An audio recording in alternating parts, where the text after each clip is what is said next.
Major সোজা দেখবে একটা গাঁড়া করে, খুব গাঁড়া করে, সবই গাঁড়া গাঁড়া ওরা। ও আচ্ছা, ওই একটা ছোট ওইটা। ধর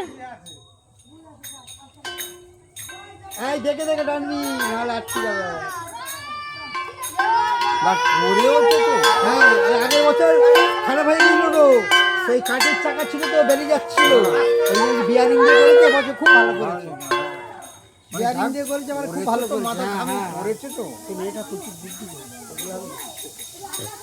এও করেছিল, এও ছিল। এইসব নিয়ে থাকে তুষারে নিয়ে।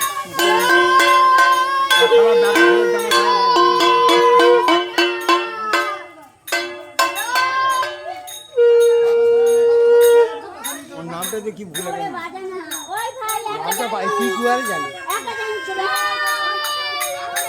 কি ঘর মেয়ের নাম ছিল বৃষ্টি, তিসা তিসা তিসা তিসা, ভালো নাম। ভালো নাই ওইটাই তিসা।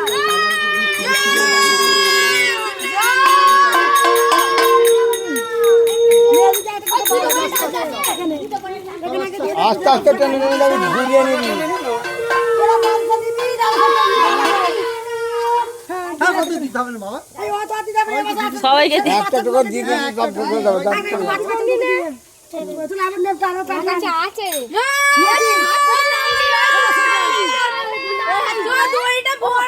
কে করলে রা, কে করলে এটা? আমরা বলতে কে? ও আছে, 3-4 জন আছে। বললি নি বিয়ারিং গুলো গোপাল দাদা? হ্যাঁ, আগের বারে চাকা খুলে যাচ্ছিল গো, এবার বিয়ারিং দিয়ে কিনে করেছি, খুব ভালো হয়েছে। না যেমন হোক যাই হোক, মানে গাঁটার মতো তো করবি। বিয়ারিং দেবো কোনো। হ্যাঁ এই বিয়ারিং গুলো দিই, বিয়ারিং গুলো দিতে ভালো হয়েছে তো। গোড়ার থেকে মানে এমনি এমনি এ করছে, আরে চাকা খুলে বেরিয়ে যাচ্ছিল এবারে। গোড়া দিয়ে নিয়ে গেল তো সে কাঠের রে, মানে ছোট ছোট গোড়ায় নেই, দারুণ। এভাবে তো মজবুত করে করতে পারেন, তাই যত খুশি লোড দিকে অসুবিধা নেই। হ্যাঁ এটা কি হবে, বিয়ারিং এর কাঠ দুটো ভালো।